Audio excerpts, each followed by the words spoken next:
Well, dearly beloved, welcome in to the WNBA 365 Network, your 24/7, 365 comprehensive home for everything revolving around the WNBA and the rest of the women's basketball universe. After a brief couple of days off to kind of recoup from our two big shows, of course, on draft day, which, by the way, folks, have quickly soared to becoming the two most viewed shows on the rebrand of the network here.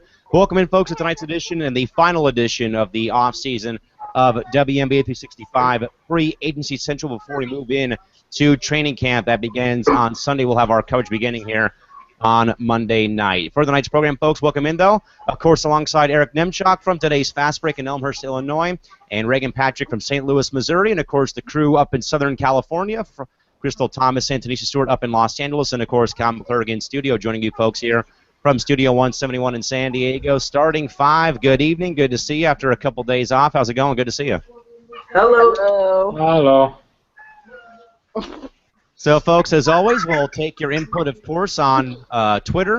Of course, at WNBA365, at Calamac3, at Shorty Mamba24, at Rap24, at underscore RAP24, at Pup1010 or Nemchocky with the hashtag WNBA365. We'll get to your commentary as soon as we can, and also if you are joining us live, be sure to hop in the live chat box, and we'll get to your commentary throughout the entire course of our program. But of course, guys, we'll begin with the hot news, not on the basketball court, but in the world of entertainment. Of course, the pretty shocking news yesterday of a musical icon, Prince Rogers Nelson, passing away yesterday very unexpectedly at his recording studios in the greater Minneapolis, Minnesota area. Yesterday at the age of 57, of course, guys, we had a lot of great stuff passed along about Prince's death yesterday, of course. Only talking about this, though, guys, because of the fact that Prince had shown up to Game 5 of the 2015 WNBA Finals and actually was a really big Minnesota Lynx fan, had gone to the game and even put a post-game concert on for the Lynx players following their championship victory over Indiana in Game 5, and obviously a guy that has meant so much to, I think, all of us in this hangout in some small capacity, musically, or the way he expressed himself, or as Kate Fagan of ESPNW said, between him and David Bowie, kind of dressing differently, and, they were kind of the spirits of saying, it's okay to go out in public and be different. You don't have to have the same persona as everyone else or think the same way, but you can be yourself, really express your thoughts and your creativeness, I guess. And, Shorty, like I said, Prince, I believe, meant something to all of us in this hangout, whether it was musically, as I said.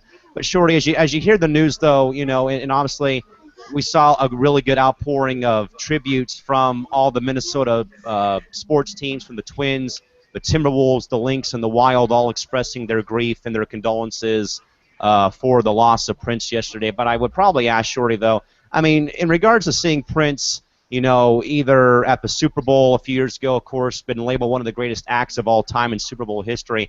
But I even think, though, as to what he's meant for the Lynx in regards, though, again, throwing the team a private concert after they won the championship last season, and how much he really meant to that franchise and to all the people and teams in Minnesota. Sure, I'd probably just ask, though, for your overall thoughts, though, on the news of yesterday, though, as you heard about Prince passing away yesterday. Oh my goodness, I was in complete shock. Like I just didn't know or at least figured out that it was Prince until I got a notification from TMZ and it said Prince dead at 57. I was like, "Oh my goodness, are they serious?" And when I clicked on the link and checked out everything, yeah, it was so.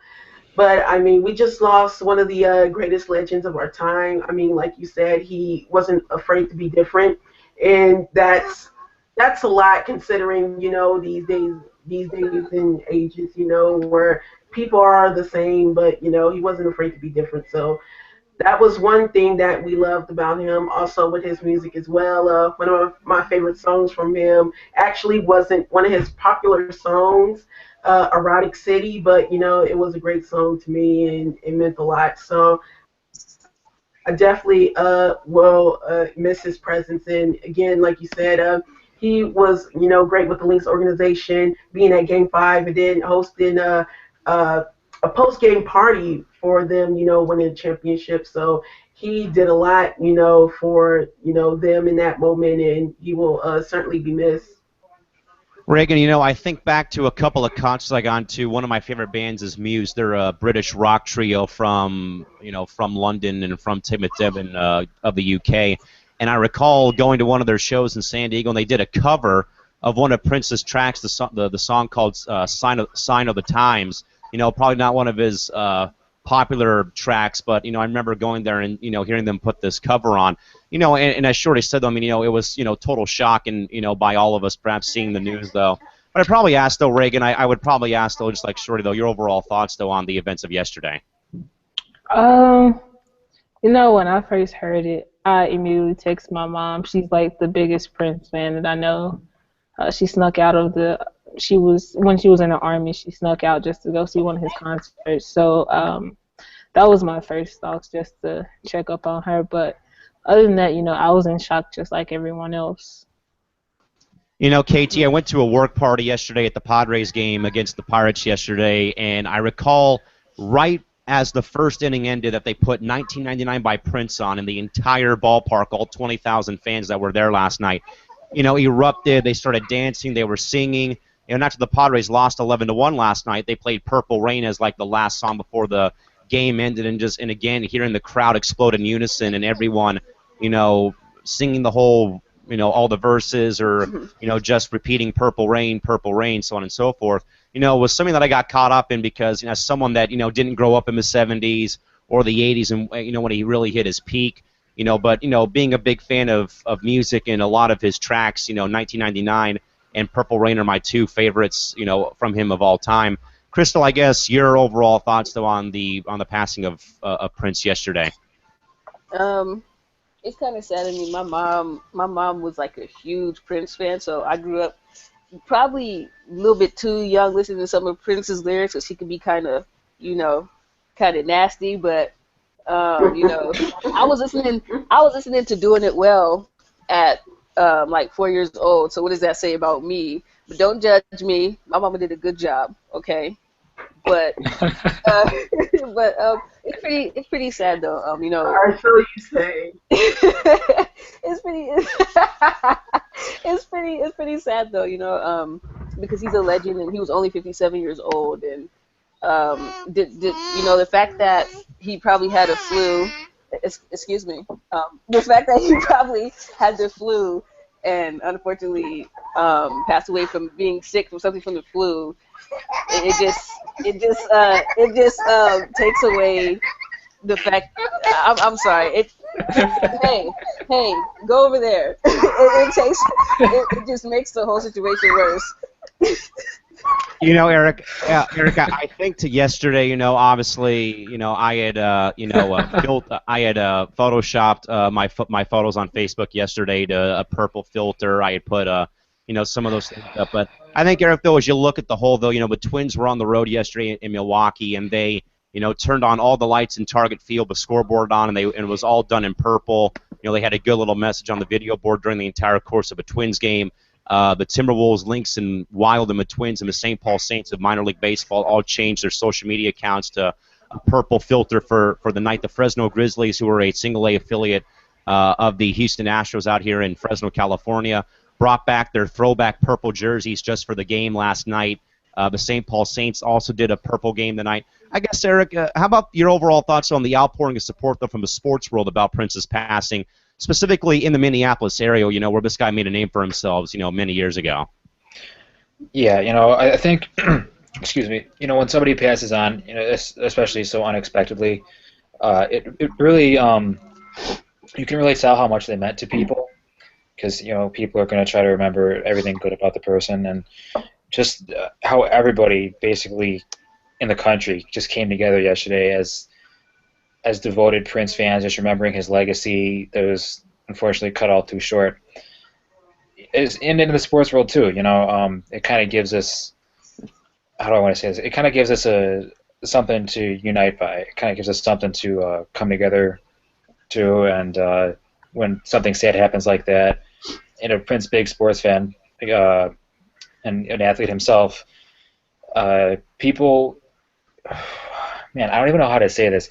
People, when something sad like this happens, they like using sports as an outlet, basically. because it's something to come together with. It's like a secondary family sort of, something to unite. And when Prince passed away, especially in the Minnesota region, Minneapolis, Minnesota, he where like you said, he made a name for himself there, and that area was obviously in deep shock. Probably still are, probably will be for a while. And just the huge outpouring of support among all Minneapolis, Minnesota sports teams and all the fans. It just shows you how much he meant to those people, how much he meant to that area. And I can tell you what, it wasn't just in Minneapolis, because like you said, that the Padres all across everywhere across the country at sports venues, people were playing his music, people were remembering his legacy, what he meant to them personally, and like I said, it's not just Minnesota. You have a guy who's that influential on everyone's life. That's what happens. And folks, we tried our best to make sure to try to get all of us to wear some type of purple clothing for the occasion. We tried, but either us had some of us just didn't have it available tonight. But we tried our best to kind of schedule a little wardrobe, a little wardrobe sequence here. But Short, I guess I'd probably ask the same thing I just asked Eric. I would probably ask though. What does it kind of mean to you, I guess, seeing the outpouring of support, though? From a sports world, the Twins did that great thing at their stadium yesterday. All the teams in Minnesota changed all their social media outlets to a purple logo of some type.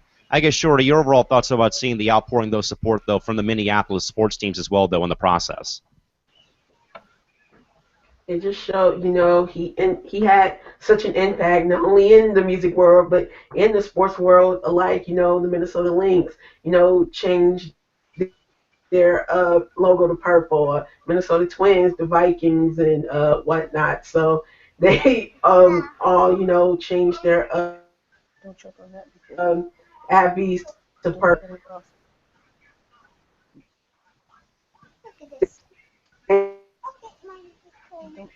Also, here in Los Angeles, downtown City Hall changed their colors to purple as well. So, like I said, it's not only music, and it's not only in sports, but just the whole entire world. That's how much of an impact he had. Where he had the whole entire world just, having them come together and salute him and give him, the best the best the best just send off as they can, just honoring him in any way possible. All right, so you heard from Shorty and myself about our favorite Prince songs. We'll go around the perimeter real quick. Reagan, give us your favorite Prince song. Oh, I'm gonna be basic. I'm gonna say Purple Rain. I mean, there's so many. I'm probably just gonna have to go with Purple Rain. Yeah, I went with 2. Crystal, how about you? Ooh, my song is If I Was Your Girlfriend. That is my jam right there. Got you. That is the one right there. I hear that and I just do my little baby twerk, as Shorty called it. Baby twerk. So, Eric, we've heard from everyone else. Eric, do you have a Prince song of the top of your head that's your favorite? I can't choose a favorite. Too many. I would agree. So with that, folks, again, obviously, to all of our fans and all of our friends and family, if we have family in Minnesota, but to our extended WNBA family or fans of the network, or all of our friends in Minneapolis, all of us here do share your grief, your sorrow, and we do share all that with you. We are with you, of course, during this pretty rough time. But again, folks, not really much else to talk about. Pretty much hit the nail on the head. But of course, Prince Rogers Nelson, the legend known as Prince, of course, passing away yesterday unexpectedly at the age of 57. And again, a lot of great stuff that we shared. And of course, a big shout out though to all the teams in Minneapolis, the Twins, the Vikings, the Wild, the T-Wolves, and the Lynx for all, of course, also expressing their grief as well. Okay, guys, we'll get back on track here and get back to Shorty. Getting off with you on this one. A couple of some final college footnotes to discuss real quick, Shorty. 2 separate scandals right now occurring on the women's college basketball home front right now. Before we do get back to the WNBA home front, Shorty, we've got Duke right now in the midst of a scandal, along with Cheryl Swoops under fire and scrutiny for quote-unquote emotional abuse of players. So, Shorty, let's kind of go and get your take, though, on both scandals. I know that the Swoops one, I think, right now kind of steals the headlines right now in regards to pretty much what we have been told and gathered by sources right now, Shorty, again, of, emotional, pretty much emotional, physical, more so emotional and mental abuse basically put on by Cheryl Swoops and her staff there at La Loya. Shorty, I guess your overall thoughts, though, with these two postseason headlines right now for women's college basketball. I mean, just to end it all, I mean, we just came off one of the greatest championship runs ever made in UConn, and then bam, here we go with all these coaching Tyler Summit ordeal, and then now there is Duke with Coach McCauley just being is a player mistreatment. So we really don't know mistreatment. She just happens to be one of the great WNBA players of all time to the Hall of Fame, and then you have this come about 12 players transfer. Now she's being investigated not only for things like that. I don't know what to say with those two claims as far as they're just claims right now. You'll have to see later on what they what further investigation what they ultimately find. But these are just two like very sad situations for the players and the coach as well. And I hope that everything is cleared without either one getting fired. But ultimately, I think either one of those two or both may be removed before their tenure is over. So, Reagan, as Shorty said, here we come off of, history being made in women's college basketball with UConn winning their fourth straight title and their 11th in school history. But yet we get slapped in the face with two hefty scandals right off the off-season start, what I like to call the Women's College Basketball Hot Stove League, basically, the off-season. You've got a situation at Duke. Then you have a, WNBA pioneer and, and now a Naismith Basketball Hall of Famer in Cheryl Swoops, now under scrutiny for, as Shorty pointed out, 12 different players opting for transfer or release of their scholarship because of what they've said has been emotional abuse done by now Coach Cheryl Swoops. I guess, Reagan, coming off the history being made in the Final Four with UConn winning, and then all this coming out, what do you make of the entire situation? I mean,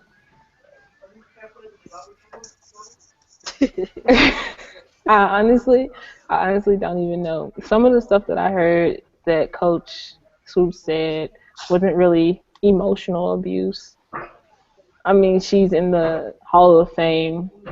I say that it's probably basically constructive criticism, and that some of the players could just be weak-minded right now. So, I mean, that's just my take on it. I would have to hear more on it to actually have an opinion on it. But right now, I'm just trying to figure out what all is happening. And Crystal, with you, me, and Reagan, playing, high school or in or collegiate sports, we kind of know what goes on with, with some head coach or coach-player relationships. You have, good ones and you have really bad ones. And I think out of this, I think it's just the case that, the players haven't matured and, they haven't really, manned up yet to, kind of take that, that tough love treatment of the coach because, you can't be soft on players nowadays. Or pretty much nowadays, coaches can't be super aggressive coaching kids because then they'll have their kids cry to their parents and cry them a river, and then you'll have the athletic director talking to the head coach or a coach about a certain instance of, what they may claim is abuse when it's clearly just tough love and, working to, better prepare them for the world for the world post their career. So I guess, Crystal, with the Swoops and Duke situation, what do you make out of these two scandals going on in the early part of the women's college off season? I kind of have to agree with Reagan. I don't really know what to really make of it because I don't know if it's the players are kind of just weak or if Cheryl Swoops really is saying something that we don't know. Um, I do know everybody has different styles of being coached. I know everybody has different styles of being talked to. So maybe it's one of those things where a player probably didn't like the way she talked to them and approached them, but at the same time, we're not there, so we don't know if she really is saying anything. So I don't know. I guess it's kind of difficult to really understand because none of us were there, so we don't understand what players may find emotional. We don't know what makes them, I guess you could say, get sad. So it's kind of tough right now to dictate what really is going on. So, Eric, again, obviously, as Chris alluded to, we don't know what really went on behind closed doors at this situation, at this incident or situation of what's happened so far with the Cheryl Swoops incident. Of course, there's the Duke situation as well going on. But Eric, like I touched base on, though, I mean, it seems like now, coaches really can't cross certain lines with players in regards to either the abuse part or they're going to have, meetings with parents and the AD saying, hey, you need to, lighten up on these kids. But at the same time, Eric, when I played, I always was given, that tough love, rashing of, if you want to call it abuse, quote unquote abuse, but I took it and I ran with it, because, that's like the extra, slap on the, on the backside, kind of further, obviously it's something to, for one, get you better, but also, that's the way that coaches are supposed to normally talk to their players. So, yeah, I mean, Eric, like we said, though, I mean, we don't know what really went on, though. But I guess, Eric, what do you make, though, in light of both these incidents going on the college basketball home front for women's hoops? Well, yeah, like everyone has been saying, this isn't something I really want to comment on because nothing has really come out yet besides the allegations. So I don't really want to say anything like, oh, it's just these millennials, they're soft, they can't be coached. I don't really want to say anything like that because we don't know what's actually going on. Like, when basically an entire team transfers at once or quits at once, that's pretty significant. I don't want to, obviously Cheryl Swoop's a legend in her own right, legend of the women's game, but this is new territory now. Everything has to be taken seriously. And I also have to mention that there's actually 3 scandals going on right now. Bill Fennelly at Iowa State is also under investigation for the allegations being somewhat of the same thing, racial and or meanness. I think somebody said like meanness. I don't like that word, but anyway, it just sounds funny. But yeah, it's something that I don't really think we should be discussing until something more comes out, because it'll look pretty bad if somebody took a side before anyone actually knew what was happening, and then something comes out and it turns out to be totally wrong, So again, folks, we'll kind of keep you updated with these, early off season for women's college basketball storylines again, but a few different scandals going on at Duke, Iowa State, and at the college of Cheryl Swoops under Cheryl Swoops' guidance right now. Again, potential emotional abuse. So far, what has been the initial report with 12 of the players transferring or asking for releasement of their scholarships. All right, Shorty and everyone else back on track here real quick.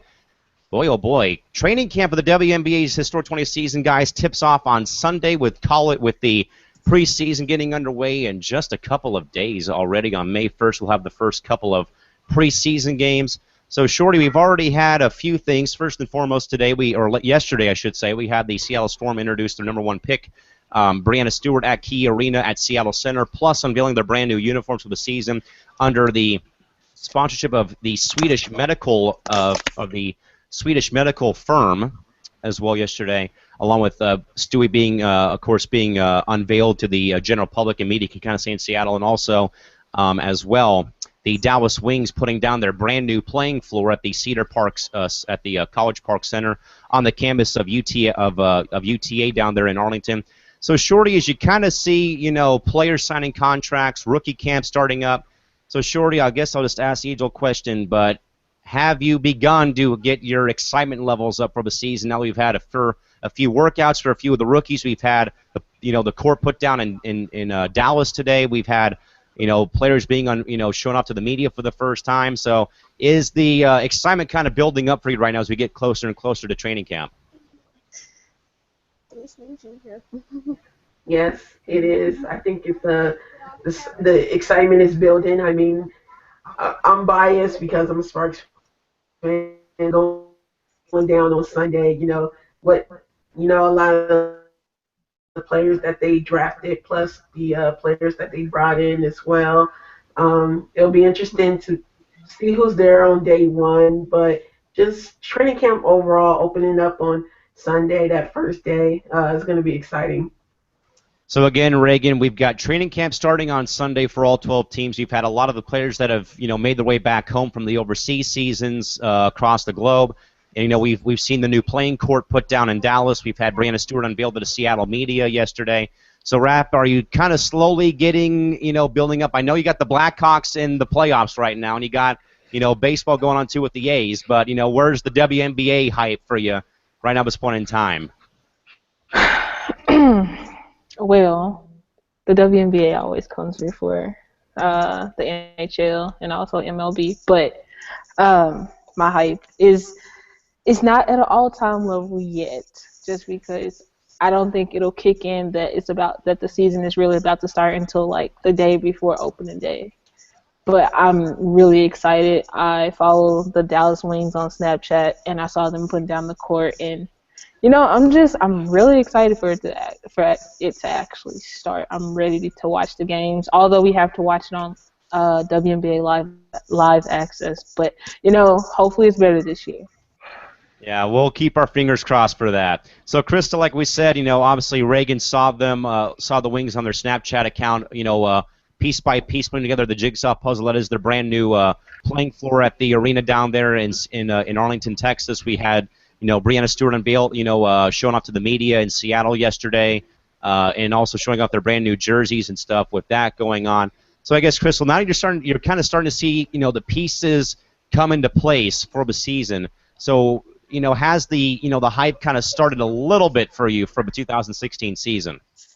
Around this time of year, the hype always starts. Normally when training camp comes, that's when it normally gets exciting, because that's when that it's really about to go down.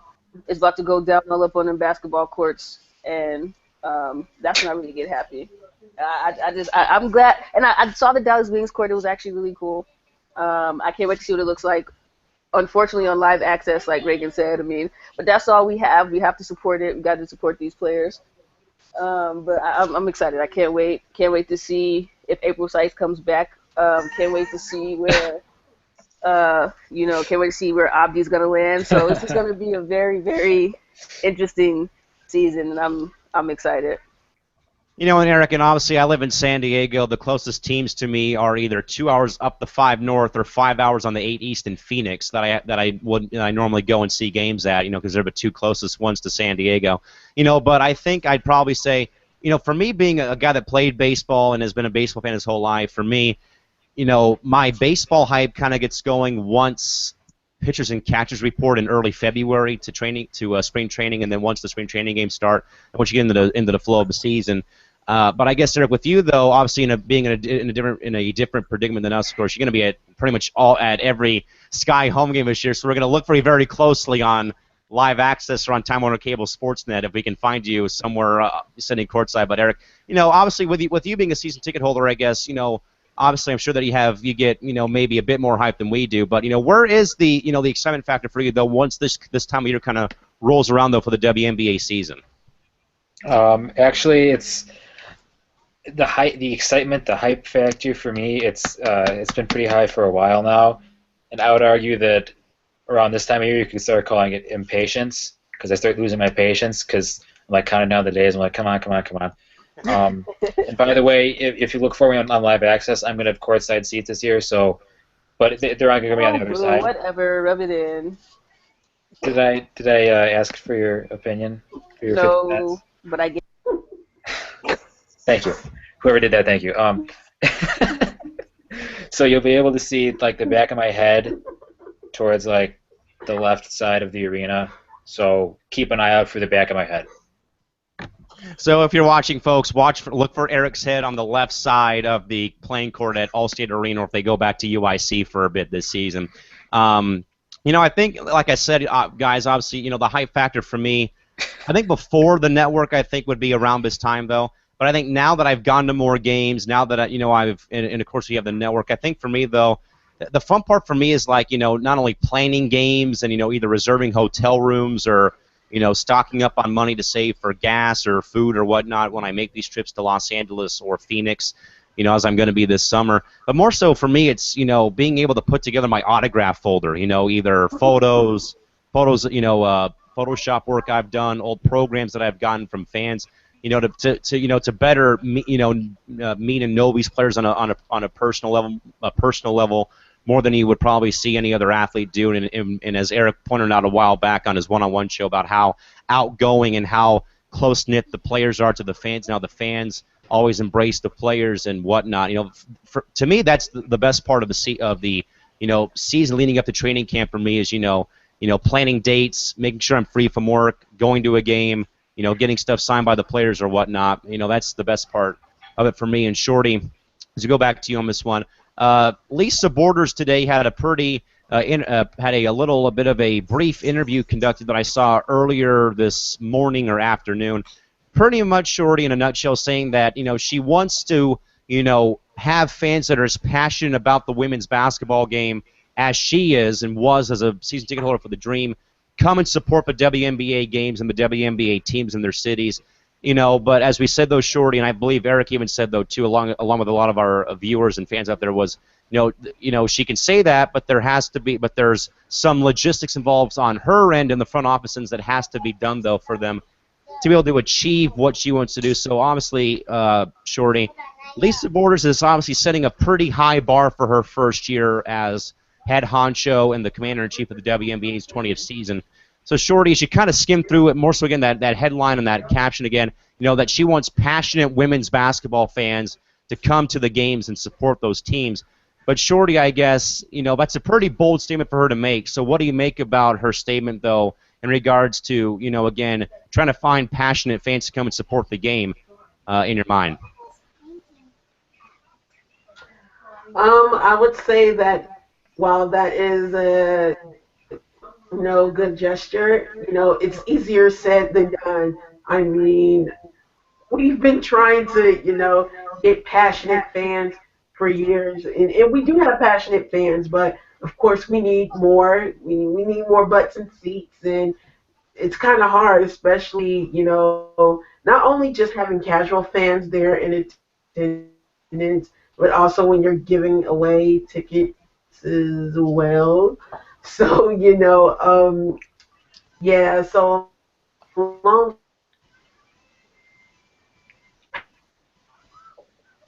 All right. passionate is her at the games, but Yeah, okay, folks, we had a minor technical difficulty with Shorty, so we'll come back to her momentarily. I actually had a couple tweets to get to, but we missed them. Two tweets quickly, both from Philly Kid 215 from at Rainbot68. Sorry, I missed your tweets. First one in regards to Prince. They say their favorite Prince song is Diamonds and Pearls. It's a classic. He will greatly be missed. And in regards, though, to the Cheryl Swoops incident, she says, or they say, Swoops comes from a different era of basketball, so the things she said is probably something a coach told her to toughen up, to toughen her up on, is what their thoughts about that. So in regards to this tragedy, folks, I cannot think of a better person to talk to about this topic than our resident sports business major, Reagan Patrick, about this. So, Reagan, you hear and see Lisa Borders' comment again about her, again, wanting passionate women's basketball fans to come out to these games. But, Reagan, from your education right now in regards to this, what logistically on your mind has to happen, though, for Lisa Borders to really, knock this one out of the knock this out of the ballpark? Same thing I've been saying for like the past year. You gotta market, and you gotta keep marketing, and then you gotta market some more. Got into an argument with this guy on Instagram the other day, and he got mad because I said that the NBA needs to help the WNBA. Well, sorry to say, but the WNBA can't do it on their own. They just don't have the resources that they need to have right now. So I feel like if the NBA helps out a little bit, then we should be fine. And honestly, I think if we target some newer people. I mean, yeah, we should target the fans. Of course, you want to always target your loyal fans. But our problem right now is that we need new fans.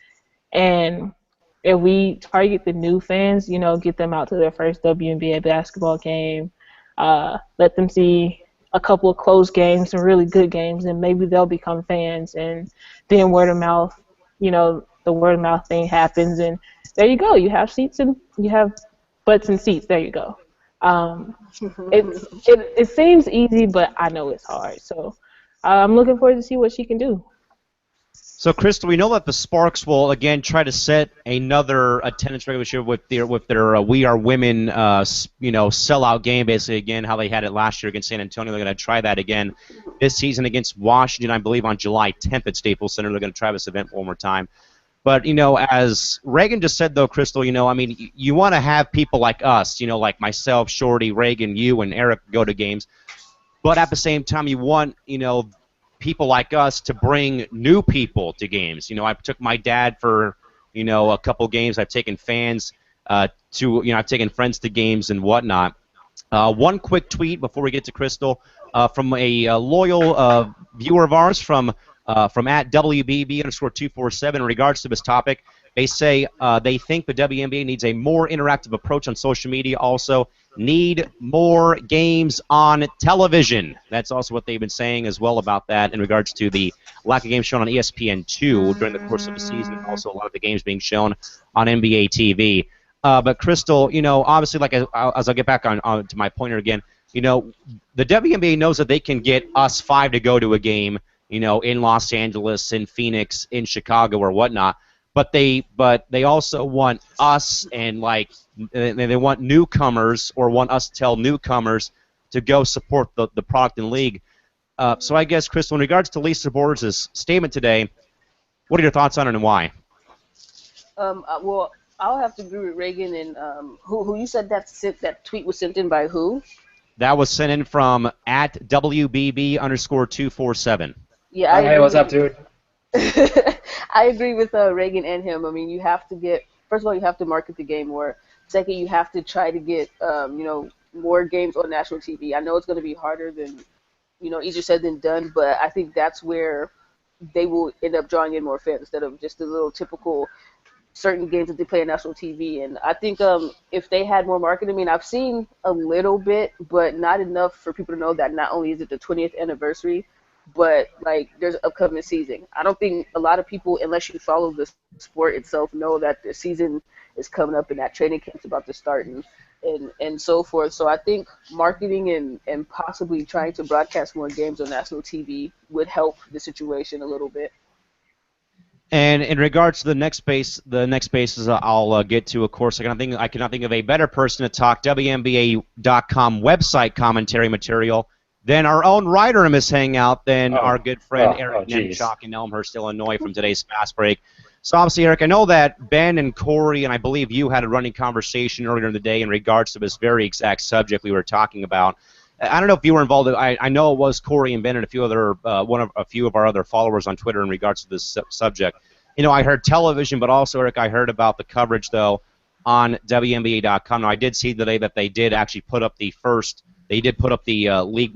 week-long scoreboard for the preseason game starting up on May 1st. But also, Eric, though, there's gonna have to be a better job done though in regards to the game releases, the pregame notes, the media notes, and the game recaps. They want to really do something special.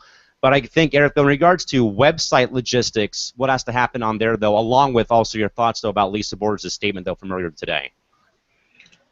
Well, I don't even know where to start. First of all, okay, they need to stop making silly mistakes about player names and just really easy stuff like that. There was a release from the Dallas Wings. I think it was today or maybe it was yesterday, but they called Ruth Hamblin Ruth Hamilton or something like that. It was that's not even close. And then on the transactions page they said the Minnesota Lynx signed Trisha Listona or something like that. It's like, what? First of all, guys, presentation matters, all right? if you don't, if you got a website of a sports league that's butchering the names of players like that, that gives off the impression that they don't know what they're doing and they don't care. All right, and you can't have a pro sports league and be doing that because you're not going to be taken seriously. All right, so when people look at the website, it's frankly embarrassing. All right, it's pretty clear that the people updating it don't follow the league and they don't care. They're just getting paid minimum wage, or maybe not getting paid at all, and they're just copying and pasting things without having any idea what they're doing, and it's just really bad. So they need to improve that somehow. Really not that difficult of a solution. Like, you just put out a call for help, and some fan is going to step up and do it. But hey, I don't know what I'm talking about. I don't get paid to make these decisions. So yeah, Lisa Borders, she's saying all the right things, but she has to do them. So only time will tell. See if that actually happens. All right, everyone, we'll get back and recheck in our Twitter timeline. Another tweet real quick from WNBA 24/7 from @WBB_247. They also went on to say, you saw so much hype with the UConn trio coming in, but Seattle's on national television only once. San Antonio and CT are being shown a total of 0 times. Shorty, in your mind, we talked about this. Shorties, we'll go back to you right now. We've talked about this situation numerous times already in regards to either local television problems or national television problems. But Shorty, in your mind, I know that I already said this earlier on, that I feel though that every team in the league should get the same number of games shown on national television on ESPN2. I know that NBA TV, Reagan, in regards to what he said about the NBA helping out, NBA TV does help, but that still doesn't cut the cake for me, though, that NBA TV shows all the kind of like the lesser teams get shown there, while all the marquee teams get shown on the big stage of ESPN2. But I guess, Shorty, in regards, though, to this, do you think, though, that sometime soon, though, the WNBA needs to show every team at least a certain amount of times, or give every team a certain number of games, or fair treatment, I guess, on national television, in your mind, Shorty? Well, it's not up to the WNBA in that instance. It's up to the network. It's up to ESPN and ESPN2 to, show whatever games to get that national attention. Now, of course, it's all just not a marketing thing, but it's a so-called money-making thing. So they're going to put the best teams on their national television schedule to, hopefully earn that revenue. While I do not recall everyone's national TV schedule, I know the Sparks, who just had a horrible season the previous year, now end up with 5 national televised games this season. So that pretty much shows you right there that even with having a bad season, they're still one of the top markets in the league, so they'll still get 5 national televised games. But it's not only on the national televised part, but it's also local markets. I think that's one of the things that's not being talked about is the local markets. Now, I recall like in 2014 or whatever, the Lynx just came off of a championship year to only have about 11 to 13 games only showed on Fox Sports North.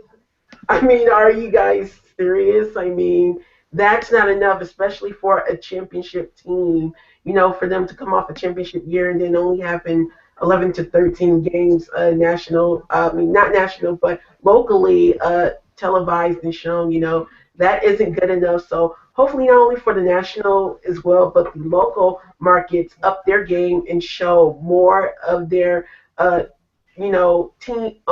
team games in their local markets. I know the Sparks still have the best local TV market with TWC showing 25 games, and I think MSG also upped the ante as well, showing all of their games. And Seattle, I know, is getting 15 games this year in their local market, so hopefully the local coverage ups as well as national televised games. All right, guys, we'll visit the chat box real quick. First, 2 things from Corey in regards to his to the television distribution of games. He says top teams or players get shown the most, like how the Warriors are on ESPN or TNT more than the 76ers. Of course, there's superstars on basically every team in the WNBA. there's not enough TV games to show everybody. And also, of course, we said we do share your grief, and we also, again, share our thoughts and prayers to you and all of our great Twitter followers and friends in the Minneapolis and Minnesota area, of course, for the passing of Prince. We do share your grief, and we are with you, of course, during this pretty rough time. And visiting the chat box, too, for our Sixth Man of the Year from Todd Mintz, who wanted to say he's sorry about being late to the program, but he says he agrees with a team like Connecticut and Seattle who are going to be better. They need television exposure. Dallas has not received enough TV, and Diggins is very marketable.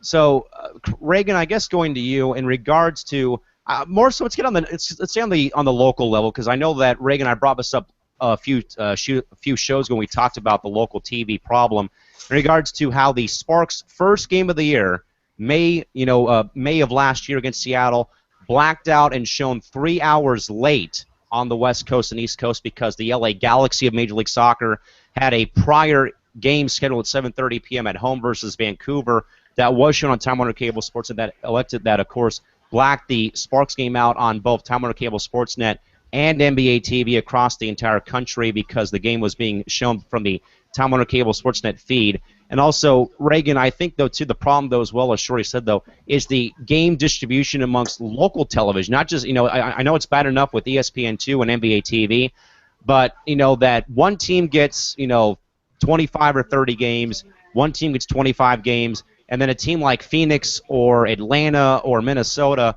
gets, half the season or even or maybe even a quarter of the season shown on television. That just doesn't do it for me, I think, as a sports fan. And I know they're competing against either Major League Soccer clubs or baseball teams that they share their networks with, but I think, Reagan, something has to happen. Either they put it on an alternate, Fox Sports station if they're with, Fox Sports Arizona or Fox Sports Minnesota or whatnot. But, Reagan, I guess, what is your biggest gripe, though, about local television more so than the national television stage? Well, I'm going to say for both. I'm going to pick on Eric because What? he's my friend. But, Eric, if I offered you $20 and then I came back the next hour and said, okay, let's trade, I'll give you $100 for $20, would you keep the $20 or would you take the $100? I would ask you what you're trying to pull. Eric, Because that doesn't be make any simple. sense. Yes, I would take the $100. Okay, there we go. The TV schedule thing is all about money. We can't really knock the local channels and then the national channels for knocking our games off. When we're competing against such big leagues with like a lot of fans, of course they're gonna beat us every time. This goes all back to marketing. We need a bigger fan base in order to compete with these bigger leagues. I just sat here and I tallied up like how many games each team plays on national television, and Minnesota plays 6 times. They're the defending champs. Why wouldn't they have the most games? And then LA plays 5 times. I have no clue why LA plays 5 times. I'm a Sparks fan, but I do not want to see them on national television 5 times if they're not going to play worth crap. LA's big. But like, I mean, as far as Shorty's comment about the national television being able to pick which games they want, I think the WNBA picks that. I'm not sure. So, I mean, that's my only comment on that. But local television, I think it needs to start there. We can't fight the national television thing just quite because, like I said, we don't have that many fans. As far as the Sparks game getting, what you said, it got canceled for like 3 hours or delayed 3 hours, and then they showed the replay. I do watch the Sparks on Time Warner Net when you guys watch them when I'm at home. Thank you, DirecTV. But I don't remember that happening. But if that happened, like I said, it's versus another big league. They get so much more money and so many more viewers when they have big games on like that. And the WNBA, we don't have what it takes to fight with these other leagues over viewership and over time slots. That's just how it is. We're getting treated like the ugly stepchild, and right now we are the ugly stepchild. So, Well, I feel like when we gain more fans, then that's when better things are gonna start happening. But until then, we have to take what we can get. You know, and Crystal, Todd just brought up an excellent point, and him and I are on the same page with this one in regards to this one. And this is a good point. Crystal, he says, why cannot, in a event of a Galaxy Sparks conflict, why can't they move the Sparks games out to other channels, such as when the Ducks and Angels have conflicts on FSN West, and they move them to a different station, such as KDOC or KCOP 13 in the LA area? You know, Crystal, I've seen this happen before plenty of times with the Ducks having a game being shown on Fox Sports San Diego / Fox Sports Prime Ticket, but the Padres game will be shown locally in San Diego, but they move the Ducks game to a alternate Fox Sports station in the local area where you can watch both games at the same time. There's no fear of a blackout. So I guess, Crystal, in the event, though, of any team having this situation, why can't they just move the other game in regards to, for instance, a Mercury Diamondbacks doubleheader going on a Sunday afternoon? You know, they can keep the Diamondbacks game on Fox Sports Arizona, but hey, they did make Fox Sports Arizona Plus for this very same reason. So, Crystal, in the event, though, this happens, though, why can't this same thing just happen, though, in a local television market is what Todd is probably bringing up, pretty much asking for your opinion on, though, in the process. War one, I apologize for completely being attacked just then. But for two, I think they don't want to waste as much money as they feel like. I don't want to say waste, but I guess they don't want to spend any more money on what they don't seem as the priority. It does suck that, you know, the LA Galaxy are a big part of Time Warner Cable's time, but I guess they feel like, oh, okay, we'll make more money if we show this MLS team over a WNBA team. And I think before they actually were on TWC, they were on KCal or whatever it was called. I remember watching a Sparks. Yeah, I remember watching a Sparks game on there, and it was about as good as live access. So honestly, They're on Fox Sports Prime Ticket. And Fox. Oh no, but but there was, you know, was it KCOD? Is that what it's called? Yeah, it's KC.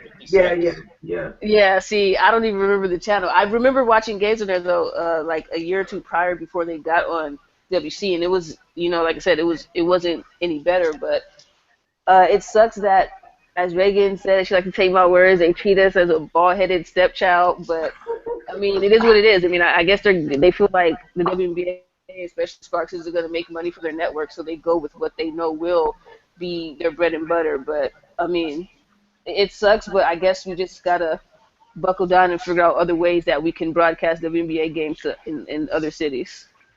And just to clean up, folks, it was KDOC 56 and then Time Warner Cable SoCal Channel 101 for Sparks games prior to Fox Sports Prime Ticket, Fox Sports West, and eventually Time Warner Cable Sports Now. Eric, I know that you brought up, though, about how the Chicago Sky have had a bit of a problem with their local television affiliates as well. They've moved networks. They've moved broadcast teams around.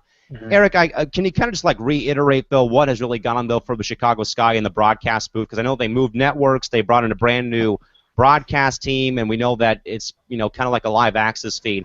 But I guess, Eric, though, what has the TV situation been like in Chicago for you as a fan in recent years?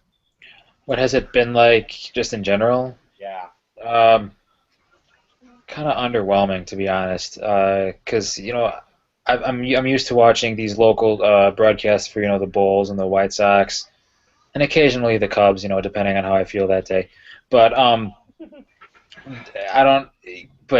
those broadcasts, professionally produced with high quality cameras and audio equipment, and then I see the Sky, and it's not good, man. It's like WNBA, they say, oh, live access is HD quality, but what does that even mean? It's not.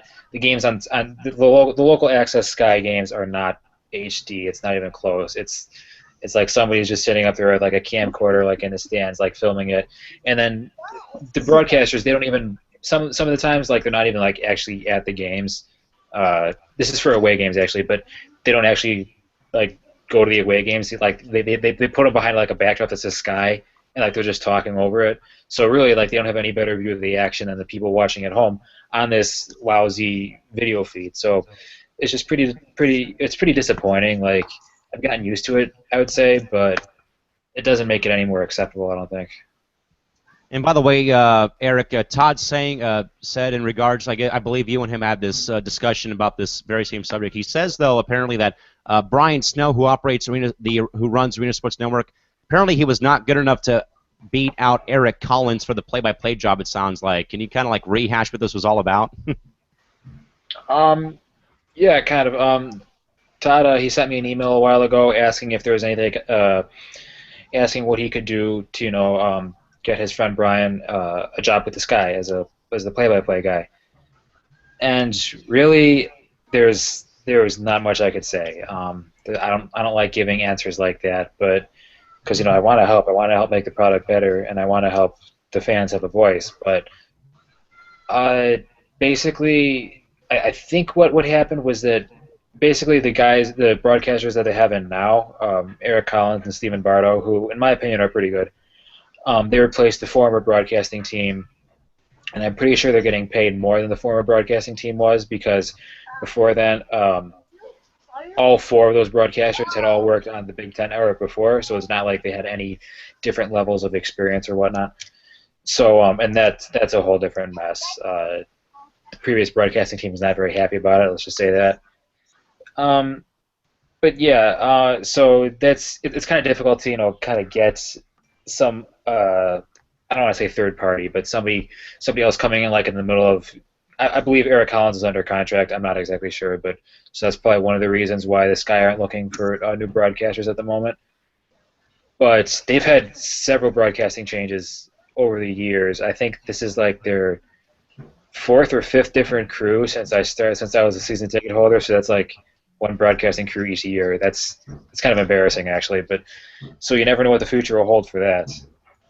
Yikes. That's a lot of turnover in regards to we see coaches and players come and go, but broadcast teams every time. I mean, my goodness gracious. I mean, it's not good. Wow, that's pretty rough. Yeah, it's pretty embarrassing. Todd also says, just what you wanted to kind of rehash. Todd says he brought this up because Brian Snow is going to promote the Sky brand and do remotes from games and help promote the Sky brand. So as we said, folks, obviously we've been of course talking about what's going on in regards to upcoming problems, not really problems, but just a few things coming up as well in regards to the season. But of course, folks, a quick alert for you folks in regards to programming.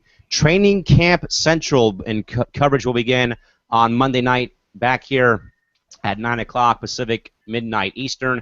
We'll take you around the WNBA across the entire remainder of the offseason to help out and get all of the give you all of the phenomenal work going on across all 12 teams. But again, Training Camp Central for WNBA 365 does kick off on Monday night at 9 o'clock p.m.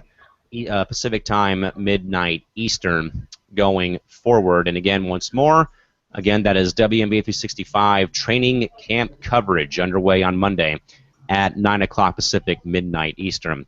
Shorty's getting ready to wrap up for the night. Of course, we said training camp coming up ever so closely. A lot going on, of course, coming up with the season, of course, and we will, of course, folks, sometime soon be launching the Facebook page and the Instagram account, and of course, we will sometime during the season hand out our prices for the tournament challenge. But again, Shorty, as we get closer to the season again.